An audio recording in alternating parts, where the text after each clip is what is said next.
बागेश्वर धाम वाले बाबा की बातें सिर्फ राजनीतिक गलियारों में ही नहीं गूंज रही, पटना के उस होटल में भी बात बात पर उनकी चर्चा हो रही है, खासकर रहन सहन को लेकर। पंडित धीरेन्द्र कृष्ण शास्त्री ने हनुमंत कथा के दौरान लोगों को वेजिटेरियन बनने की कई बार सलाह दोहराई है। अमर उजाला ने उनके जाने के बाद पता किया अपने लिए उनकी व्यवस्था कैसी थी।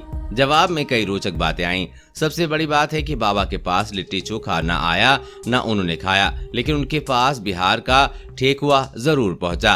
पंडित धीरेन्द्र शास्त्री ने 13 मई को पटना पहुंचे और 17 की शाम लौट गए। इस दौरान गांधी मैदान स्थित होटल में कुछ चुनिंदा लोगों को ही एंट्री मिल रही थी। बाबा के बारे में बात करने का कोई प्रावधान नहीं था। गुरुवार को जब सब कुछ थोड़ा सामान्य हुआ तो उनकी ही बातें चल रही थीं। उनके इस भ्रमण के दौरान होटल ही वेजिटेरियन हो गया था, लेकिन उनकी अपनी तैयारी अपनी तरीके से थी।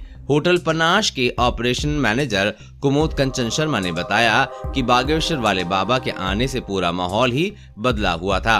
हमारी सबसे बड़ी जिम्मेदारी सुरक्षा और सुविधा के स्तर पर थी। खान पान का पूरा सेटअप उनकी पूरी टीम खुद देख रही थी। होटल के कमरे में खाना पहुंचाने की व्यवस्था रहती है, लेकिन बागेश्वर वाले बाबा के लिए उनके फ्लोर का एक कमरा ही रसोई के रूप में बदल दिया गया था।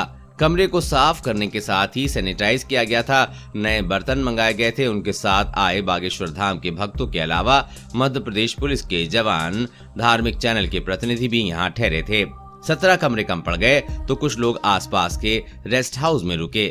बाबा और साथ आए लोगों के लिए बिना लहसुन प्याज का खाना उनके पुरोहित के निर्देश पर भंडारी बना रहे थे।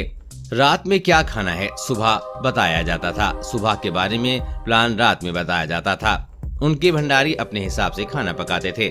ऑपरेशन मैनेजर कुमुद शर्मा बताते हैं कि होटल में तो सुबह शाम भारी भीड़ उमड़ रही थी, लेकिन इनमें उनकी संख्या भी ठीक थी जो बाबा को कुछ खाने के लिए देना चाहते थे। उनमें फल ही बाबा ने स्वीकार किए। हाँ, बिहार में 6 महापर्व के प्रसाद के रूप में प्रसिद्ध ठेकुआ पकवान भी बाबा तक पहुंचा। किसी भक्त ने ला कर दिया था। देश और दुनिया की हर अपडेट पाने के लिए चैनल को सब्सक्राइब करें।